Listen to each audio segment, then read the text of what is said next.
It's been called the saddest acre in America, perhaps the most solemn reminder of the past 10 years of war.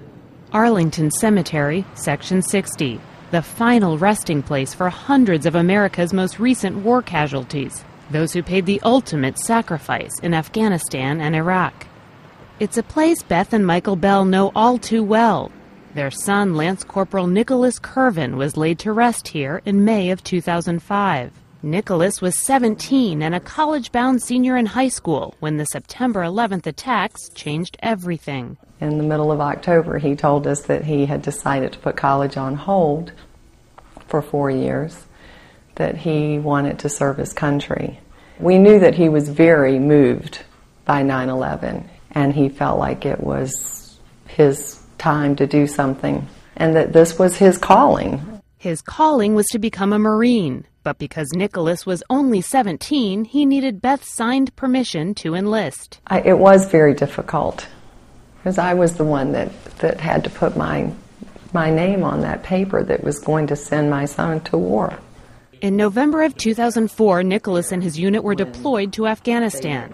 The following May, just 3 weeks before he was due to return home, they were involved in a firefight against insurgents along the Afghan-Pakistan border. It was Mother's Day, May the 8th, 2005, and that night we had the knock on the door, and sorry.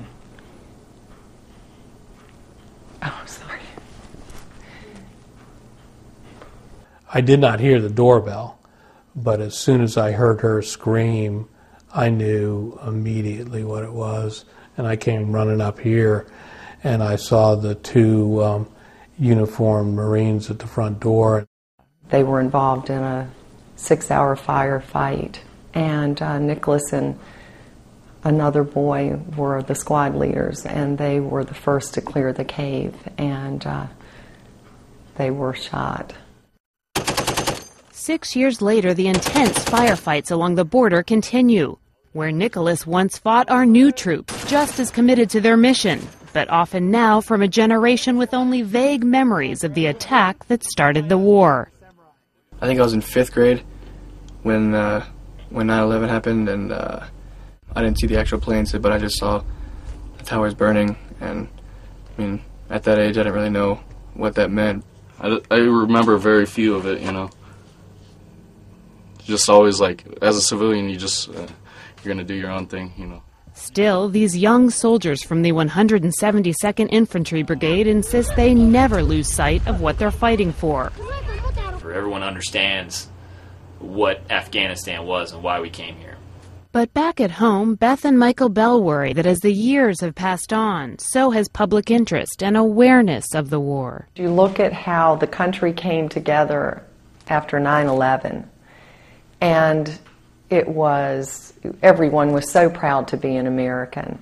And then all of a sudden, the flags came down, and people went on with their lives, and they forget.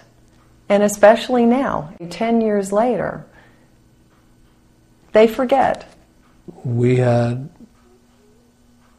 Nicholas pay a severe price for that freedom, so we cannot forget. We can't let other people forget that there are thousands of Nicholases out there still doing the job.